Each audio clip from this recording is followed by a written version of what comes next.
Hi friends, my name is Chaitanya Patkan. Welcome back to my YouTube channel. In this video, we are going to analyze the World Cup game which took place at the Dharmshala Cricket Stadium between India and New Zealand. Both heavyweights, as far as performance is concerned in this World Cup, both of the teams won their first four games on the trot, and it was a battle that everyone was looking forward to.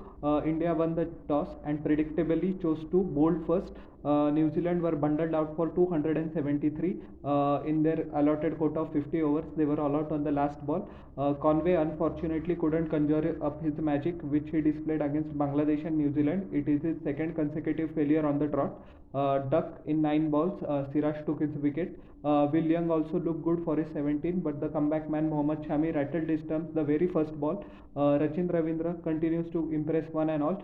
75 runs of 87 deliveries with 6 boundaries and 6.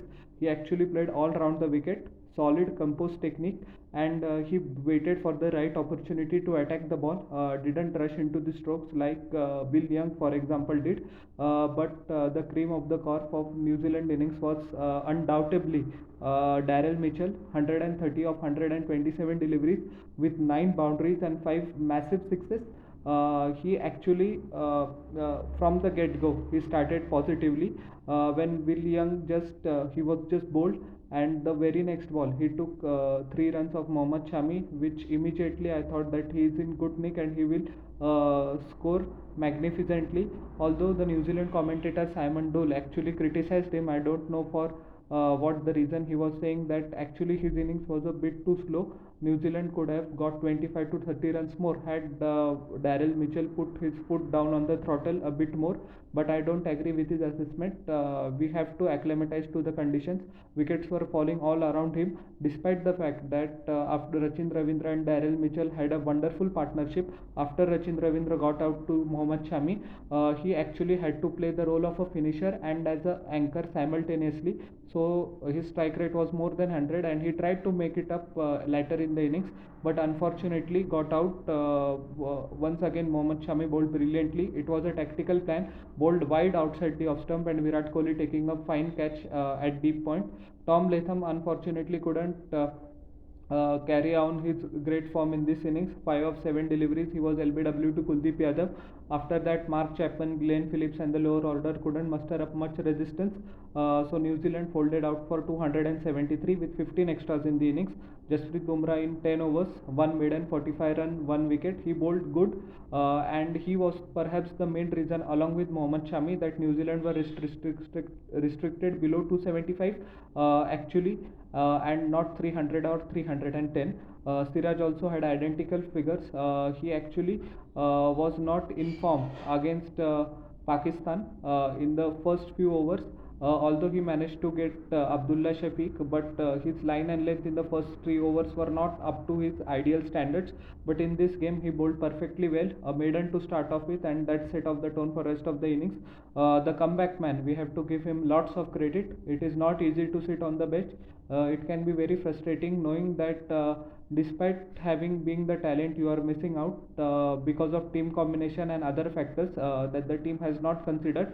The couple of changes that Team India made coming into this game were Hardik Pandya, which actually was a forced change, and Surya Kumar Yadav came into his place, and Shardul Thakur, who has been not been bowling up to his expectations at all in this World Cup, was replaced by Mohammad Shami. Hence, he got his chance, and he took it and grabbed it with both hands. 10 overs, 54 runs, 5 wickets. What else can he ask for? Excellent seam presentation as always. I say that Mohammad Shami has the best seam presentation in the world, particularly if you look closely in Test cricket also. Upright seam. He quickly realized that there is not much swing on offer on this pitch today, so he stuck to his good length outside the off stump. We call it corridor of uncertainty, and he just reaped his rewards. And in the final overs as well, actually he bowled just a short of in good length, or he just kept the ball a bit fuller whenever necessary, as evident in his 2 wickets which he cleaned up the tailenders, which was so good to watch, stumps flying around the ground. And that the man of the match performance that he put in will give him much needed confidence going forward, and that's what India needs actually. So he should keep his place in the playing 11 with all respect to Shardul Thakur, as the forte of this team management is to keep going on current form. So Mohammad Shami deserves a long run, I think.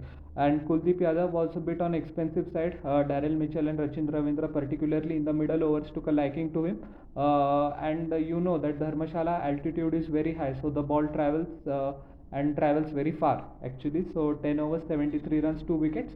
All in all, decent bowling effort, and I would say a better bowling effort in the last power play to restrict New Zealand below 320. Coming to the batting, many people had anticipated that Trent Bolt has a knack of getting early wickets, and he will definitely account Rohit Sharma in this game. He is due for a failure, but the Indian captain had other plans. In 40 deliveries, he scored 46 runs, 4 boundaries, 4 sixes, 40 runs coming in boundaries. Eventually, he was undone by a rash stroke of Lockie Ferguson. He chopped on to his stumps, but he was a sight to behold. And that is the impetus currently that Rohit Sharma is providing to this Indian lineup. This change in his batting has come after the 2021 World Cup, a disastrous campaign which we couldn't qualify for the semi-finals. After that, he has decided that he will go right from the start, hammer and tongs. Before that, if you know, he used to take 3 or 4 overs to set, and after he was set, he would go on his merry way. But now he is starting very early. Shubman Gill, 26 of 31 deliveries, 5 boundaries. He also got out to a poor stroke to third man of the Lockie Ferguson's bowling. Virat Kohli, once again the chase master, proved why he's the greatest chaser of all time. 95, 104 deliveries, 2 massive sixes, 8 boundaries. He was eventually undone by Matt Henry with Glenn Phillips taking a catch, but not before he had placed India in a commanding and comfortable position for us to secure victory. Once again, rotated the strike at will, found the boundaries whenever needed, converted ones into twos, all the classic elements of a Virat Kohli innings. Shreyas Iyer must be disappointed that he didn't convert his start into an unbeaten 50, but still he played good, 33 of 29 deliveries with the help of 6 boundaries. KL Rahul was LBW to Mitchell Santner while forcing the pace, which is quite understandable. 27 of 35 deliveries. Sky was unfortunately run out on his World Cup debut, 2 of 4 by Trent Bolt, but Ravindra Jadeja made sure that no further casualties as far as wickets were concerned. Team India faced in 39 of 44 deliveries, 1 massive sixes, 3 fours. He remained unbeaten towards the end. 5 extras. India chased down the target in exactly 48 overs with 2 overs to spare. Bolt was ineffective due to the assault of Rohit Sharma. He hammered him all round the ground, especially over covers and cow corner. 10 overs, 60 runs, 1 maiden. Matt Henry, 9 overs, gave away 55 runs. And although he took the Virat Kohli's wicket, but it was pretty late as far as New Zealand is concerned. Santner was pretty economical, as you expect that he is one of the best bowlers in the world going around now. 10 overs, 37 runs, 1 wicket, and especially in middle overs. Lockie Ferguson was a bit expensive, a bit wayward. He took 2 wickets, but he gave away 63 runs in 8 overs. And Rachin Ravindra, 9 overs, 46 runs. He did a good containing job, but he couldn't take the wickets, which could have been proved to be New Zealand's boon in this game. And Glenn Phillips, 2 overs, the part-timer, the 6 bowling option, actually is bowling pretty well but couldn't take the wickets. 2 overs, 12 runs. So all in all, a comprehensive 4-wicket victory for Team India, and kudos to New Zealand as well. Unlike Pakistan, they didn't wilt away, even though everyone had their doubts that will India win this match or not. Some people were even saying that New Zealand was favourite, and although after the half innings it was pretty clear that India was going to win this game, although they have to work a bit hard, but we will win. Still, New Zealand fielders and bowlers especially didn't give up and tried to stretch the game to the 48th over. Against this sort of an Indian batting lineup is an achievement in itself. So all in all, 5-0 Team India, New Zealand 4-1. Team India sitting at top of the points table, and now almost 99.99% sure we are going to the semi-finals. New Zealand also, even if you take this defeat into consideration, still have a pretty much chances of finishing into the top 4. Now the place heats up for the 4th spot between, I think, Australia and Pakistan. I think South Africa will be the third team going into the semis, so all to play for.